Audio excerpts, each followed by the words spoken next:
Sachet na natural oil. Gagawa ako ng peanut butter.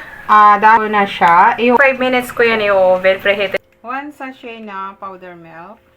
Naglagay ako guys ng powder milk para maging more flavor yung aking ginagawang peanut butter.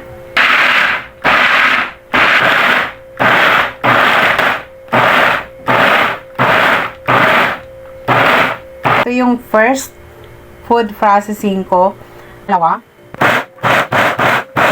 Pangalawang process niya guys. Makikita natin sugod talaga siya.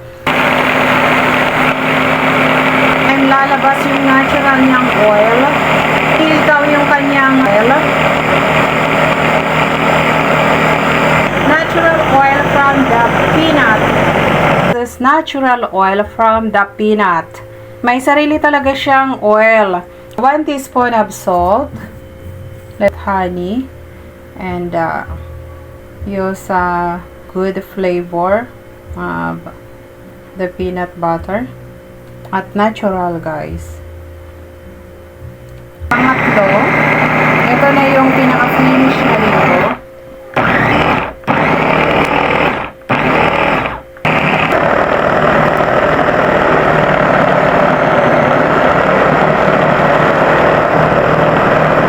Peanut butter, so healthy and organic. This is the finished product of my peanut butter guys. If you need a business, you can use a very good food processing or ipagiling nyo sa bayan guys. Ito kasi ay personal food lang namin guys. Palaman ba? Ito na guys, ito yung normal, wala siyang oil. Ito yung wala siyang cooking oil, normal way. Ito naman yung nilagyan ko, blender ko siya, pre-food processing ko, nilagyan ko ng sugar, at nilagyan ko rin siya ng cooking oil. Ito yung organic. I put honey instead of sugar. Just honey and then milk, powder milk, and bake the peanut. And then here you go. It's this one is so good guys. It's very good. And then this one is good also. I hope you enjoy and you try your own peanut butter.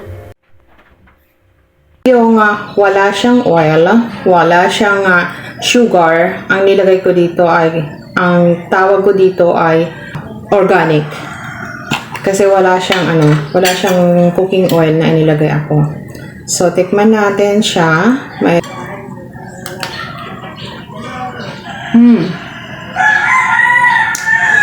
delicious. Ang sarap. Perfect nga siyang papakin. Delicious guys. Ang sarap niyang palaman. At yung kanyang tamis, katamtaman lang. Hindi siya mataas, sobrang tamis. Delicious peanut butter. Tapos, kaya ganito yung lagayan kasi homemade nga ako.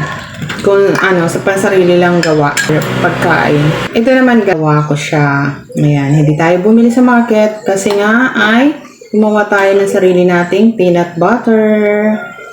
Ayan.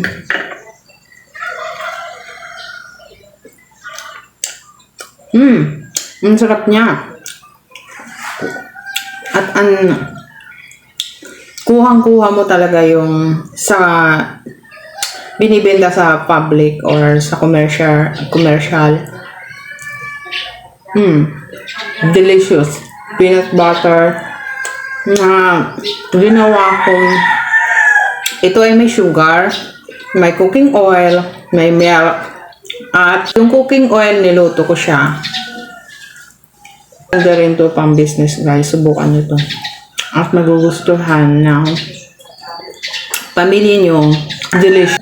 Thank you guys for watching. Please subscribe to my YouTube channel. Follow my Facebook page. If you buy something, please click the yellow basket in my TikTok shop. Bye guys. Thank you.